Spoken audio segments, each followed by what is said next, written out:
Ebola continue de progresser. Aux États-Unis, les gouverneurs des États de New York et de New Jersey ordonnent une mise en quarantaine pour les voyageurs ayant des contacts avec des malades en Afrique, après un premier cas confirmé chez un médecin à New York. Le Mali a rejoint la liste des pays touchés par l'épidémie avec le décès vendredi d'une fillette de 2 ans. Selon l'OMS, des tests sur des vaccins seront menés en décembre dans les 3 pays africains les plus touchés. Un lycée sous le choc dans la région de Seattle, nord-ouest des États-Unis. Vendredi, un lycéen a ouvert le feu sur ses camarades, dont l'un est mort, avant de retourner l'arme contre lui. La fusillade a également fait 3 blessés graves et se serait produite dans la cafétéria. Aucune piste n'est pour le moment privilégiée par les enquêteurs pour expliquer cet acte. À quelques voix d'écart, les députés ont adopté l'amendement au budget de la sécurité sociale mettant fin à l'universalité des allocations familiales. Le montant de ces prestations sociales sera désormais modulé en fonction des revenus des parents.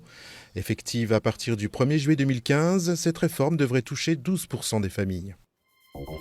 La catastrophe de Brétigny-sur-Orge résulte avant tout d'un dysfonctionnement organisationnel.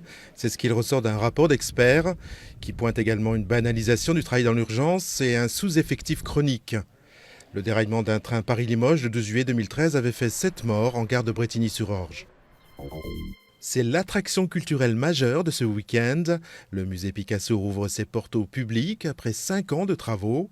L'hôtel particulier du XVIIe siècle a subi de profondes modifications, permettant aux œuvres de l'artiste espagnol d'être exposées sous leur meilleur jour. La collection forte de près de 5000 pièces sera accessible gratuitement tout le week-end.